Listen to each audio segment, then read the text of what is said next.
बहुत शुक्रिया शेख अली। लाहौर पुलिस ने क्रिसमस ते हैप्पी न्यू ईयर ते हुल्लड़बाजी रोकने लई कमर कस लई। किसी नूं भी हुल्लड़बाजी करन दी इजाजत नहीं दी जाएगी। मज़ीद जानने मलिक मुश्ताक कोलों।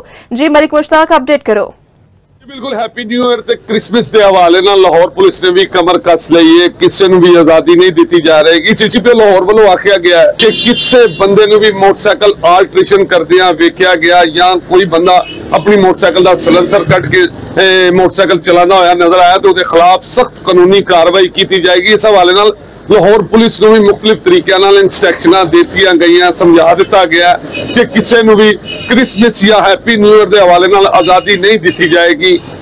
हवाई फायरिंग की इजाजत बिल्कुल नहीं दी जाएगी। तो जी सड़कों से हुल्लड़बाजी है यदा बिल्कुल जोड़ा भी बंदा हुल्लड़बाजी करता नजर आया जीरो टॉलरेंस के हवाले नाल इन्हां नूं फड़िया जाएगा, मुकदमा दर्ज किए जाएंगे।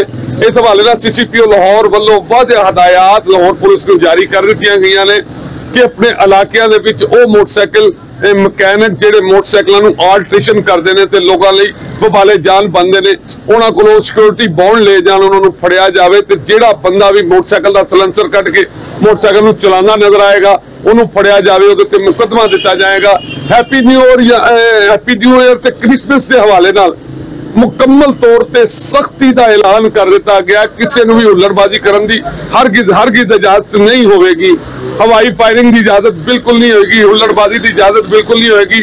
वो कहते हैं कि अपना खुशी का दिन जरूर तुसी बनाओ, कोई नहीं तुहानू रोकता, लेकिन कानून के अंदर रहंदे आया। क्योंकि मैं इस वेले एक थाने के बाहर मौजूद हाँ, इत्थे हुण भी कई ऐसे लोगों को फड़ के लिया गया जिहड़े हैप्पी न्यू ईयर दी तैयारियां कर रहे सन।